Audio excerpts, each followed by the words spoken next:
Hi guys, my name's Jesse, and over the past few years, I've spent a combined 18 months traveling the world with nothing more than the backpack that's on my back. And every day, something amazing or inspiring or thought-provoking happened to me. So I set up the 300-day weekend, which is a project for myself and other travelers to share their combined experiences. This is my first trip. I dropped out of school, bought an around-the-world plane ticket. I did come back and finish school. This is one of my later trips. I spent 10 months traveling Asia. And before I left on this trip, I had a job as a medical sales rep. And I went in and told my boss that I was going to quit, and he said, "What are you going to do? Are you going to go to a competitor?" And I said, "No, I think I'm going to go travel for 6 to 12 months. And he was just dumbfounded. He said, "How are you going to do that? How do you have the money? Are you independently wealthy?" And while I wish I was independently wealthy, I'm not. My boss and I just had totally different notions of how to travel. My boss, when he goes on a 2-week trip, he spends $200 a night on a hotel room, goes out and has expensive meals, and blows about $5,000 in a 2-week trip. And here's a picture of him. He's on the phone with his travel agent, and he knows he just got totally ripped off. Myself, on the other hand, when I was in India, I spent somewhere between $1 to $2 a night for a place to stay, and meals cost about $1. I had $5 to do anything else I wanted to do that day, and it came to only $300 a month, which is really affordable and comes out to about $5,000 per year. The cheapest hotel I ever stayed at was 28 cents a night. It was right across the river, these beautiful limestone cars jutting up out of the water, and it was my idea of heaven.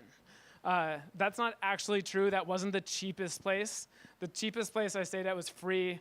The cheapest meal I had was free. There are some amazing, amazing people around the world that will open their hearts up to you, and they'll let you in their houses. My cheapest taxi ride was also free, but some of you guys might call that hitchhiking. But at the end of the day, it's really not about the money. I had so many priceless experiences that I wouldn't trade for anything. Here I was teaching English in a village under Mount Everest. I was the first Westerner to ever live in this village, so I learned just as much from them as they learned from me. Here I'm playing with a 500-pound tiger, and my heart's beating right through my chest.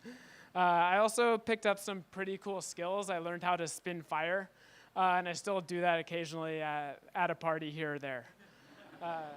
But the coolest part about traveling for so long is that you're not in a rush. You have so much time to relax and de-stress.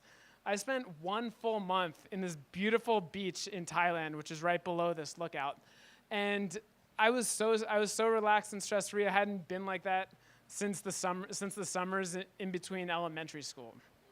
It really was amazing, and it's just something that you can't do on a 2-week trip. You have two full travel days, a few days that you're getting into the travel and you're de-stressing. And there's actually a disorder called post-vacation stress disorder. When people come back from a vacation, they're even more stressed. So it's impossible to make relaxation a habit on just a short 2-week trip. But in my case, I had 300 days to relax. To relax and have the best time, and there were major health benefits. I ended up losing 20 pounds. I had blurry vision from staring at computers, which turned into 20/20 vision when I was on that beach. So when friends tell me, they say, "Oh, I heard about your trip. I just spent 2 weeks here or there." I say, "It's kind of similar, but it's kind of not." So I looked at this as an investment in my personal happiness.